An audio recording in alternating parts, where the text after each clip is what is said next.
Hello, and welcome to Book Club. Yay, we haven't had one for a while, and I'm so excited to introduce you to a book I found near and dear to my heart, turns out. When we were contacted by this incredible author, it was unexpected. Just, you never know what you're going to get, and this was like, oh, this book resonates deeply with me. Hmm. And it also reminded me so much of, do you remember when we um covered Rosalie Hazlitt's Tiny Worlds of the Appalachian Mountains? I do remember, yes. Yeah, and there's just a similar sort of vibe. Definitely an This, overlap of the energy at least behind it. Yeah. yeah, I Different think books, but right. they're kindred to each other, I would say. They are. And I think so we're just gonna jump right in, sister, and introduce all of you to Susie Spikol.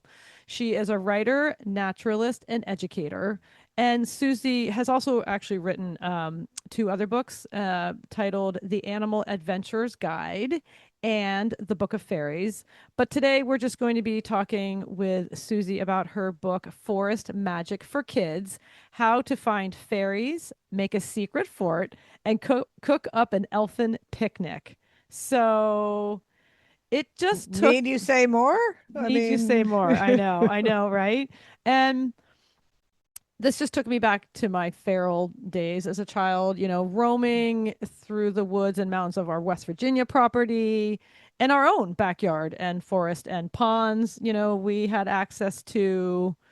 And this is such a lovely guide for not only kids, but parents as well, yeah, for how they can play outside. So no matter where you live, you don't need, that's right. mountains to Don't need do this. acres and acres of land. Yeah, I know. It took me back to my kids were very into making fairy houses for a period of time, and just that sort of the wonder of finding like found treasures that you use. And now being a grandparent, I can't wait till my little granddaughter's old enough, which is right around the corner, to really dive into this book. It's so lovely. Well, and you're already laying the foundation though. You're outside with her. Yeah, They're outside with her a lot, yeah, and but you're already doing so much of that with her already. Just, sheer tiny little self. Um and speaking of that foundation, that's partly why I thought this was a really important book to cover, because I think a lot of our kids aren't getting out enough yeah, into the natural world and right. experiencing like that imaginative play that Hmm. Susie talks about in Forest Magic for Kids. That is just, I believe, so critical to shaping empathetic, curious, and, responsible adults Yeah, to and for our planet. And right. that's Yeah, in no way right. a judgment. I No, do it's think it's it's a it's trend. well, it's just harder when there's so many more things to be a distraction. Like part of the reason Right, we did right. that and our kids did that is because it was sheer boredom that led them to outside. Because I'm like, oh my gosh, I'm so bored. But Yes, we didn't with have, tablets and yeah. phones and shows, and it's just easy to entertain yourself indoors, and it takes less effort. But it doesn't mean it's not a loss to their development if they don't. Yeah, and I think a really critical one. And it's not about, I love my shows. If I had kids, they would be watching whatever Oh, show my kids daily. watch But shows, but yeah, yeah, but but it's you that also have to balance balance. it. And I Yeah, think that's another reason we thought I really find this book like important. agreed. So our CTA today is please buy this book. And again, the title is Forest Magic for Kids: How to Find Fairies, Make a Secret Fort, and Cook Up an Elfin Picnic. Hmm. One of my favorite things to make when I was a little person. So you can find it wherever you buy books, and you can jump on Susie Spikol's website, susiespikol.com, for more information on her and the work she's doing outside of writing, her educating Yeah. and all of that. So, like I said, she's, an educator as well. In the beautiful state of New Hampshire, a lovely place to be a naturalist and, write all these lovely books. Of course, as always, for more information about our book club and who we have spoken to in the past, please visit our website, kindredpodcasts.co. All right, sister, are you ready to join a picnic with all of my favorite animals for a bit of tea and cake? Let's do it. Let's do it. All right, everyone. Thanks so much for being here. Thanks again to Susie for writing this book and sharing it with us. And we'll see you when we see you. Lots of love.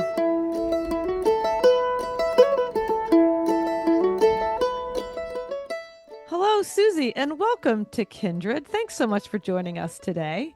Thanks for having me. I'm really excited to be here. Would you please introduce yourself and tell us what you do? Sure. I'm Susie Spikol, she, her, hers, and I'm a naturalist at a really great little nature center called the Harris Center for Conservation Education, where I teach people of all ages about the natural world. And in my spare time, I love to write books. So I've written a few books about nature and getting kids outside.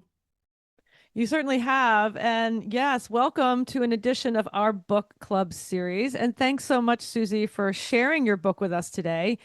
We loved the focus of your book titled Forest Magic for Kids, illustrated by Renya Metelianu. For me personally, it was quite nostalgic. It reminded me of a time in my childhood when I would do some of the very things you talk about in this book, foraging for treasures in the woods, creating fairy homes and villages, out of acorn lids and moss and anything else I could find to make a little house for little creatures. So, Susie, introduce us to Forest Magic for Kids. Talk to us about the book's overall premise and walk us through what we can expect to find in so many of the beautifully written and illustrated pages. Oh, well, thank you so much. I love that my book reminded you of your childhood, that it brought you back, that you kind of got nostalgic and felt maybe your heart. And I'm so interested if you guys played together outside. Did you build fairy We did houses? We not didn't. because We were we were enough. 6 years apart. So yeah, so we did not. But yes, my sister lived outdoors. She's kind of like my granddaughter. It's hard to get her indoors. Yeah, that's how my Yeah. sister was. Yeah, That's so funny. That was yeah, like me. yeah. Yes. So Forest Magic really is a book about the imaginative space that nature gives us. It's sort of an invitation for families, for teachers, for caregivers, for kids to kind of step outside and imagine little fairies or gnomes, build a secret fort, make up a magic potion, have a picnic with elves, um, kind of go looking for little animals that might be having adventures in the woods behind your home. It's Yeah, great. I it's love it. really about that. It's sort of Yeah. a way of getting people outside and getting them in touch with their imagination and the natural world.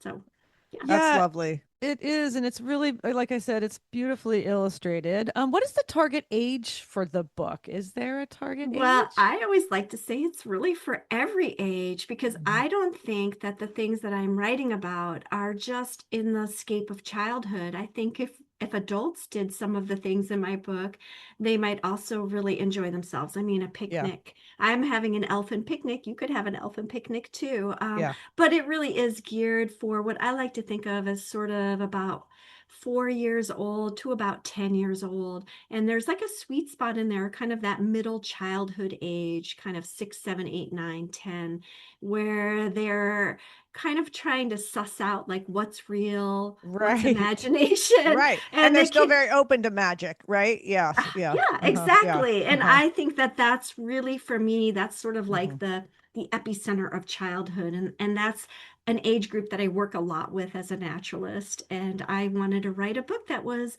really inviting those kids and celebrating that aspect of imagination in a place that doesn't have any walls. Mm-hmm. Outside is it's unwalled. So stepping outside into that is really a step into your imagination.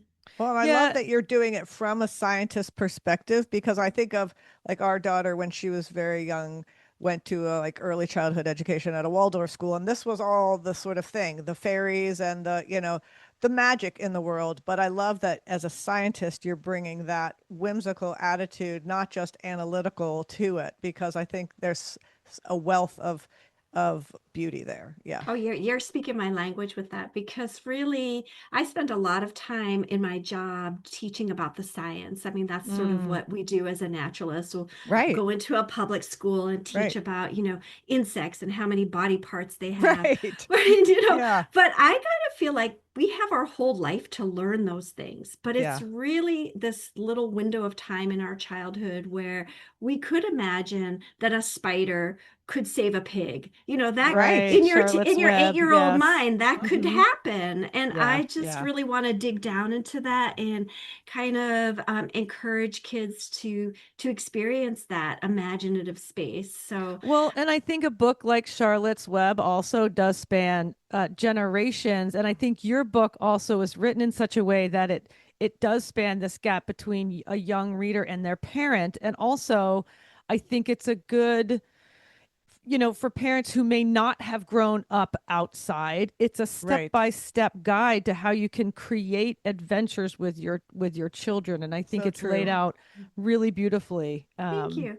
Yeah, I feel like sometimes a roadblock for families is if they feel like they don't know, like maybe Right. they don't know the name of the trees or the birds Right. singing. And this book is really isn't about what you know, it's about kind of what you can imagine. And you don't have to have any expertise. You just need to be a kind of co-adventurer with your child. I love Yeah. that. So, Susie, why were you compelled to write a book specifically for children all about these wonders and magic the natural world has to offer them? And, when we last spoke, you mentioned that many children have lost the ability to know how to play outside. And I was really struck by that. So, what recent shifts in children's play have you observed that prompted you to write Forest Magic for kids? Yeah, such a great question. I've been a naturalist for a long time, 30 years now, which when I say it sounds almost impossible. I like to joke Right. around that I started when I was 12, but I, if You you might think have. about, all right, I could have. If you think about the past 30 years, kind of our landscape of everything has really shifted, and we're really good at teaching our kids sort of how to be digital natives. Like they know how Mhm. to go around, move They around a sure do. phone. They They sure know do. how to get on the Yep. iPad. They have that. But I really wish that we were focusing more on teaching our kids how to be like their home community natives, like knowing like what flowers are blooming, what birds are Yes. singing, and being really connected to that place. And I've seen a loss of that over the past 30 years. And with that, sort of a loss of kids being able to really just play imaginatively outside. They Interesting. are oftentimes just simulating video games that they're Right. playing, or I mean, I live and teach in a very rural spot in southwestern New Hampshire, and I have kids who live next to mountains and wetlands. And they never go outside. They Right. do not know how to sit on the grass. They've Hmm. never sat on the grass. They've never Mm. maybe even walked barefoot on the grass. And to Right. me, I feel like that's a real loss in Yeah, childhood. for sure. So And not even that they wouldn't want to, but it's just they don't.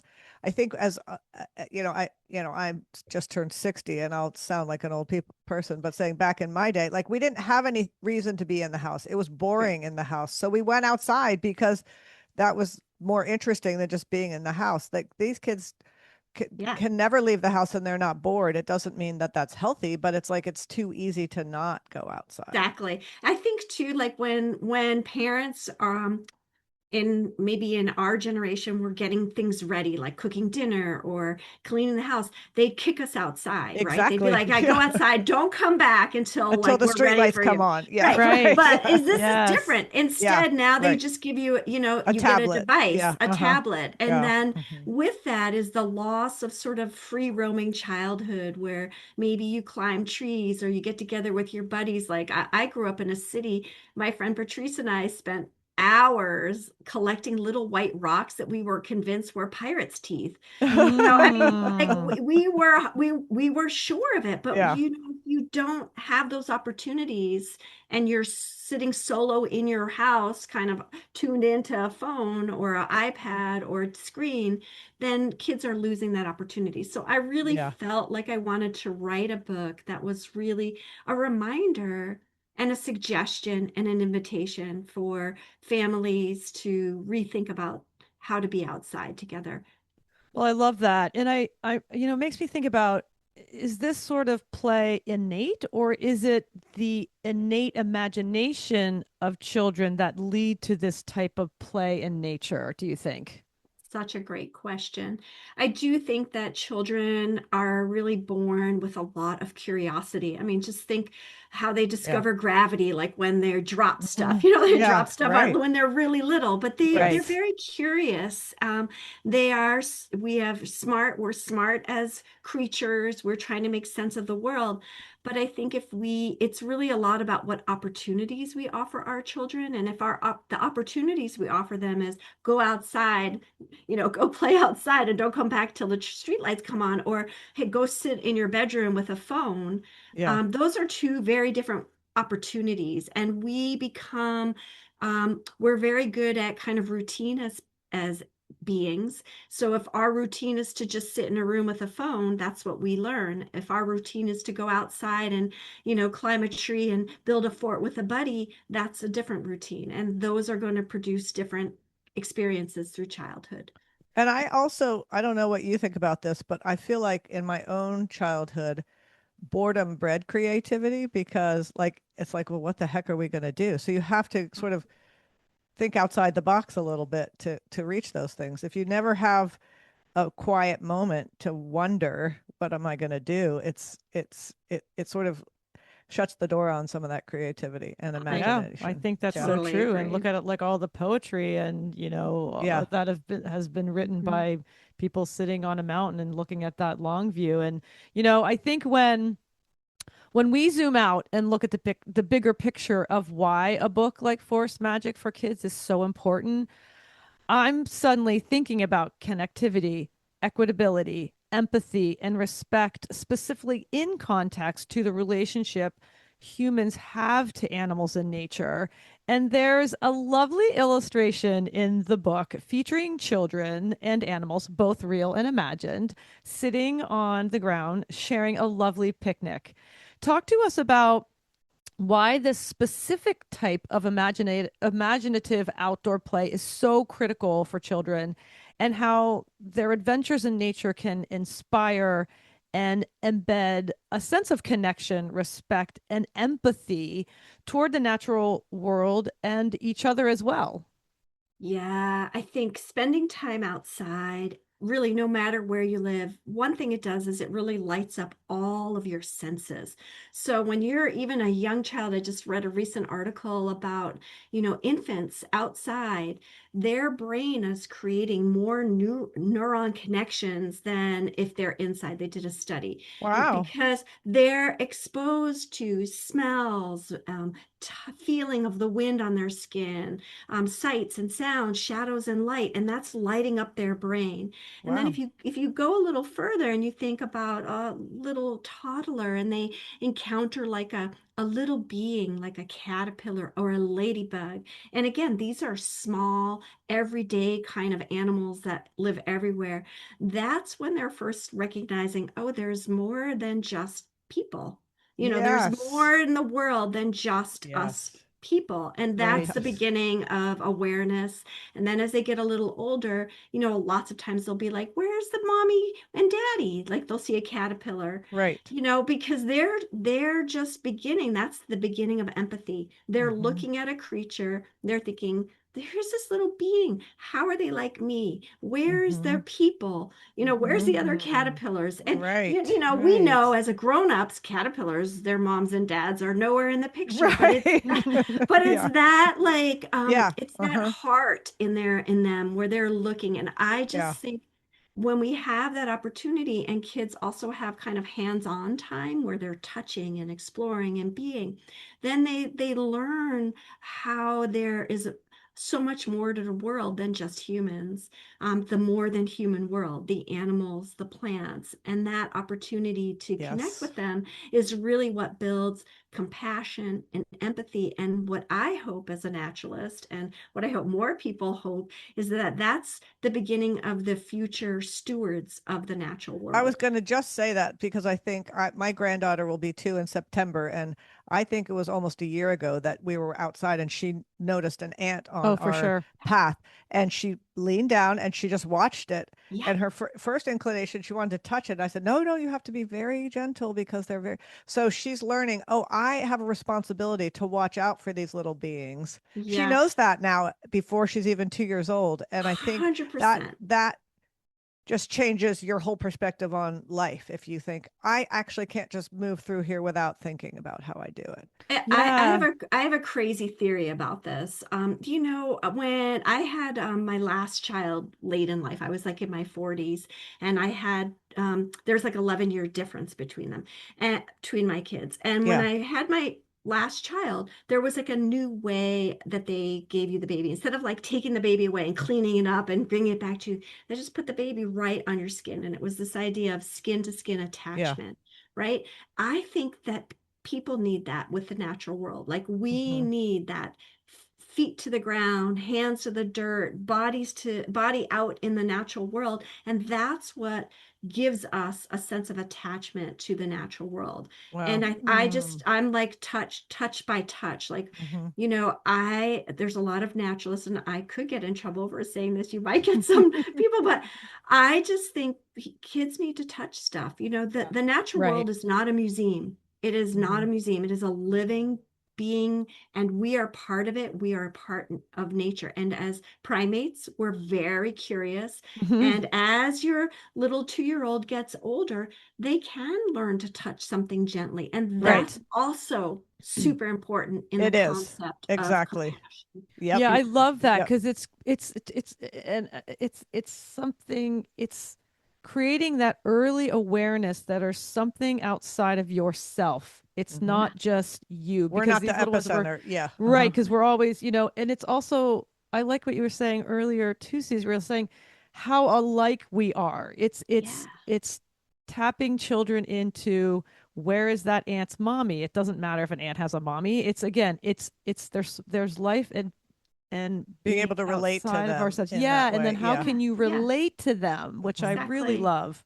Yeah, Yeah, that's it's great. it's looking for that common ground, Yes. like what do I have in common with this, and how are Yes. we connected and related? And that's kinship, and that's really what you want. We want to feel in kinship with the natural world. I mean, and when we don't, we can see now there's all this scientific evidence of the impact of not spending time in nature. When you spend time in nature, your cortisol level goes down, Hmm. your oxygen level goes up, your stress level goes Yeah. down. It should be like a prescription for us. It's like vitamin N, that's what they Yes. call it, right? Right. Well, Or and Right. right, Vitamin and not nature. only vitamin the kinship N. with nature, but also if we can learn that lesson in nature, then we can look at other people and say the same thing. How are we 100%. alike rather than you're different than me and you're bad because you're different or you're other. Right. That's the Yes. connectivity, right? That's yeah. This gave me chills. It reminded me of Hmm. my daughter. She's 26 now, but she Yeah. spent, I think, from like the age of 4 to 5 as a cat. She Oh she just yeah. Yeah. wanted to be a cat. Yeah. And Sure. my parents were like, "Oh, she can't be a cat." I'm like, "She's a cat if she wants to be a Yeah. cat." Right. Yeah. But I saw it as her like wanting to try on the fur of another being, and I Right. saw that as her increasing a capacity for caring. Like Yeah. she loved cats so much. She Right. just Yeah. wanted, Oh. and no, she wasn't going to be a cat for the rest of her life. Right. Right. Yeah. Right. She's Of not. Right. course. Right. But Right. Right. we got to give our kids that opportunity, and that's why I really feel like putting down our screens, Yeah. going outside, letting our kids discover the ants, and caterpillars and ladybugs. And kids do not need big nature, neither do No, we. they We don't. just Yeah. need No, the for the sure. world around us, the Hmm. natural world around us. Well, Susie, I talk love that. about equitability and how that sort of plays into this. Yeah, it's such a great question. Again, I think as humans, we often have a concept that, nature happens like in big places. Like I live in rural New Hampshire. We're surrounded by nature, and you got to go to Grand Canyon to see nature. You got to see a whale or you got to see a wolf.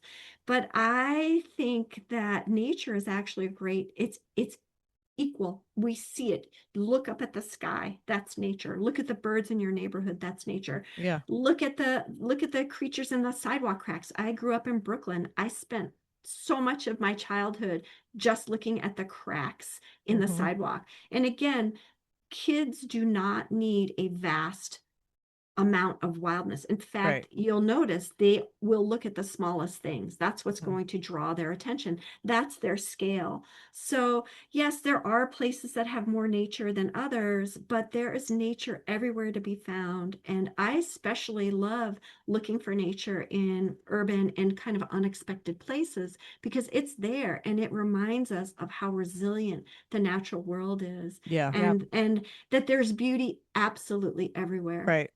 Well, and that really hit me while reading through this book, that it made me think children's worlds, like you're saying, are very small. I mean, you think about, I think about my grandmother's house and how that was huge until it wasn't, Mm-hmm. or my backyard was huge, but you don't need a big backyard, like you're saying, or a great big forest at your fingertips to experience the Yeah. magic of the natural world. Like you said, you were looking in the cracks on the That's great. I sidewalk and love Yeah. that. what's growing Hmm. out of that. So Yeah. talk to us about how your book can help spark the imagination and be a guide for children no matter Yeah. where they live or what natural spaces they have access to. Yeah, Forest Magic is filled with a lot of small world creation. I am a really advocate for children having opportunity to create small worlds.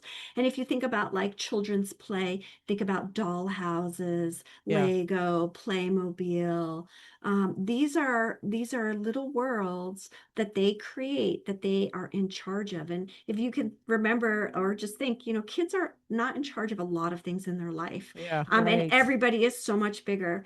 To have a small world where they're kind of the boss and they're Hmm. creating and moving things around, that's also a way of them figuring stuff out. So the book Forest Magic has like gnome homes and fairy houses. It has, elfin picnics where elves are tiny. It has little animals that you're searching for or looking for a queen bumblebee. It's this idea Hmm. of like coming down to the scale of a child and really seeing it through kind of a child's lens, and that's important. And again, a lot of studies have gone into the importance of small world play for children. It helps with their kind of social emotional learning, their communication skills. If you sit near a child, they often narrate what's going on, Yeah. Mm-hmm. and Mm-hmm. and they work stuff out. Sometimes Yes. they'll play a whole conversation over. They take on different roles in that, and they Yeah. move it around. So, for Forest Magic, that's another aspect, and that Mm. makes it, I think, really accessible for all different places because all of us have a little place outside that we can have our kids play. Like for me, not only was I into the cracks in my neighborhood, but there was a fort that I had. I called it the Sliver, Mm. and I was a little kid, you could only fit in sideways, and I spent a lot of time in the Sliver, making up stories. There were snails and worms and slugs in the Sliver, right in Brooklyn, in the Yeah. middle of Brooklyn in the I love that. 70s and 80s. I So, love that. it doesn't need to be fancy. It doesn't need to be bought. Yeah. Hmm. You don't need to go anywhere except right out your door to find a little bit of nature, I little love taste. that. I Yeah. love that. And yeah, just a little taste, but on a daily Yeah. sort of doing it on that daily basis. And just hearing you talk, it also reminded me, I thought about responsibility.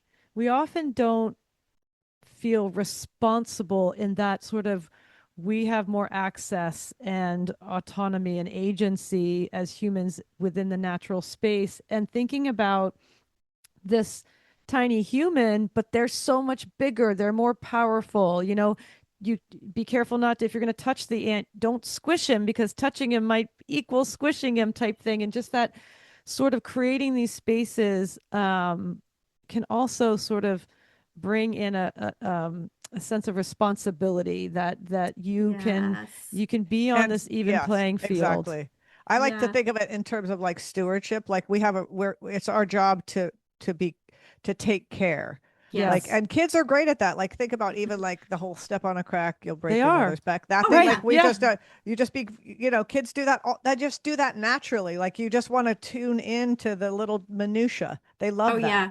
Oh yeah. We have a great program at my organization, the Harris Center.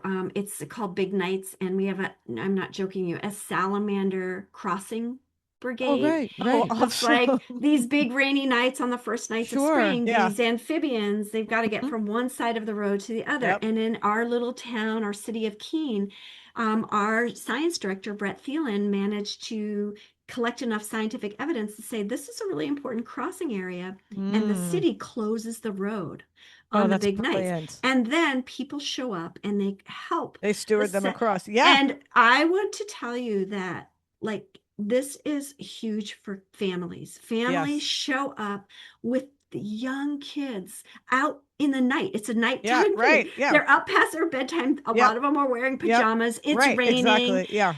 And to see that stewardship, that like I can help this tiny little animal. They put him Hmm. right in their hand or a little Yeah. cup, and they just carry him across the road to the side that they're going to. It is so powerful that Yeah. one of the elementary schools there they wrote like a musical about it. I mean, Oh, that's it's awesome. really cool. And I gotta say, adults come because we live Yeah. in a world where we know that our natural world is in trouble. Like we hear it all the time and it's so overwhelming. But here's something so simple Hmm. that we can actually do that makes a difference. And in fact, this year, after 20 years of this program, we've crossed our 100,000th amphibian. Wow. Yeah. We So do that stuff here like too. that. I used to volunteer at a wildlife clinic in Philadelphia in a little part called Roxborough, and they have a toad migration thing. The Yeah. same thing. They There's do the same frogs. thing, and you Yeah. sign Hmm. up and you Yep. go. And something about the fact that it happens at night too, like Yes. it adds to the magic of it. Like this Yes. is happening when we're sleeping, but we Hmm. need to wake ourselves and go and help them because it's like I feel like you could write a beautiful children's book about Oh, that, like about that Just whole that. world. Yeah. Yes. there are Yes. so many good books about Yeah. that. And Yeah. we've had now we've been running this program for 20 years, and now we have some people who started when they were young, and now Yeah. they have their Bringing their children. children. Yeah, that's It's I love really amazing. that. beautiful It is and beautiful. moving. It I So, really love is. that. And that's a tiny thing, but it's so big. Yeah. And it's a and big thing for those salamanders. It's Yeah, that's right. it huge. And I is. It's and I That's huge. think beautiful. and I just think these childhood experiences, Yeah. it's really building that foundational awareness. And I Yeah. think that's those things, those Right. children, those experiences will carry that till throughout their lives. And I Yeah, it just just think changes the Right. fabric of their of That's right. their of their beings, I it think. Yeah. Just does. It really just like we does. want our families to eat healthy, Right. so that they Right. have strong bones and Right. healthy ways of being. This is Yeah. just part of what it should mean to be a child. So again, Hmm. I gotta I Yeah. say, love it. put down all the screens, step outside for just it could just be 20 minutes, and before you Exactly. know it, you could be going more and more. Right. I love it. Well, Susie, if you don't mind, I'm going to ask you to read just a bit from your Sure. book to finish us out here. Just a couple paragraphs on page 10 for anyone who is interested. Aw, thank you so much. This has been so fun talking about it, and I'm getting emotional to read it. So hopefully I Mm. won't. Okay. All No, right. you're going to be fine. We love the heart space here. Here we go. Nature lives outside the walls, allowing us to unwind our minds and letting creativity and playfulness fill us up. Wildness awakens our curiosity and deeply nourishes the imagination by offering us a landscape for stories, legends, and mysteries. This is especially true for children. Forest Magic for Kids is a celebration of that delicious blend of nature, science, and magic. We need this open ended time in nature where there is wildness. Even the smallest sliver of nature, like a sidewalk crack, we find an opening to daydream, invent, and muse, to let our minds stretch wide and long, like the view from a mountaintop. Outside, we wake up and tune in, and our imaginations light up. So beautiful. I love that. I love that so much. And it's such a beautiful sort of it really speaks to the overall energy of the book. And I just have to say, please, please, listeners, buy this book for you and your young children. And paging through, you're going to find so much more. You're going to find potions and ways to make tea and all of these other things. Like, there's a lot that has gone into this book. It's mindful. It's kind. Now I'm going to get emotional. I know, me too. It's making me cry. It's just that nostalgic in the most healthy way. And I think this is why we wanted to talk to you about the book, because like I said, it took me back to my childhood on some of the best things of my childhood. And it's really about building again that foundational awareness of that empathy. And this is what we're trying to do. And just going back to that illustration of the children and animals, both real and imagined, they're all having a picnic. And what I love about that is it puts everyone on the same playing field. And this is what we're trying to do with the podcast, is put us all on the, elevate some of us and bring us, some of us, down to meet each other where we are, from the salamander you're talking about to what you discovered in the sliver, and just, all of that in between. And I think it's that creating that empathy. So thank you so much for writing this book and speaking with us today. It was such a pleasure. I am so delighted, and I definitely know that if we were all growing up at the same time, we would be out there mixing up some potions. Yeah, together. absolutely. Oh, I'm going to definitely be mixing up some of these potions with my granddaughter. So I'll send you some pictures I'd love along the that. way. Yeah. Yes, I have a new book coming out next spring. Good. And it's called the Wild Book of Wonder, and I co-wrote it with an herbalist. The potions in Forest Magic are just complete pretend, pine needles. Yeah, right. Of course.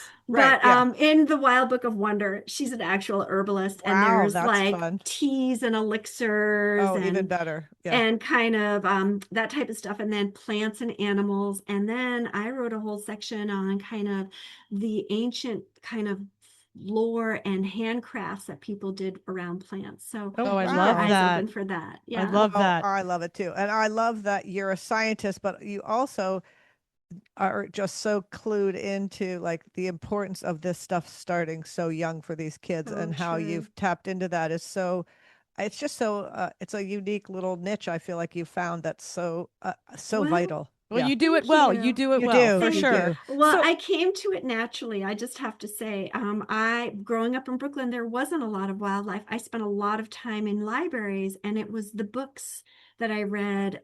I figured out that all the best adventures happened outside. So I was like, I'm going to look for fairies outside, and I'm going to look for worms in the crack. And so I do have an interesting blend, because I have a deep love of story and children's literature, and that inspires me all the time. Great. And we do too. We do too. So where can we find and purchase your books, plural? And do you have social media, website? Tell us. Sure. Yeah, you can find Forest Magic and the Animal Adventurer's Guide, and my last book, which was the Book of Fairies. You can find that at hopefully any independent bookstore. If your library doesn't have it, you can ask them to get them. It's available on bookshop.org and amazon.com. And yes, please, I hope you all love it as much as I loved writing it. And you can follow me on social media. I have an Instagram. Luckily, I'm the only Susie Spikol that I know of in the entire world. Perfect. Great. That's easy. It's just at Susie Spikol, and my website is susiespikol.com, because it's a very unique name.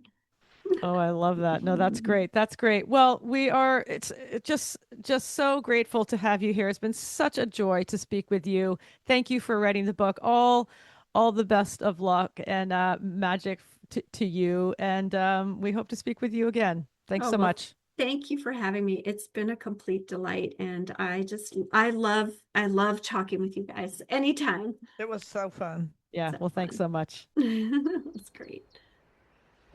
Kindred is hosted by me and my sister Jen, produced by Kat Gaddy and myself, sound production and editing by Dan Cooper, original music by Ellie Grace, and our Kindred artwork was created by Lindsay Coffin. Please follow, rate, and review wherever you listen to podcasts, and feel free to contact us through our website at kindredpodcast.co, where you can also find details about Kindred Plus, our subscription service, as well as links to our social media accounts and show notes.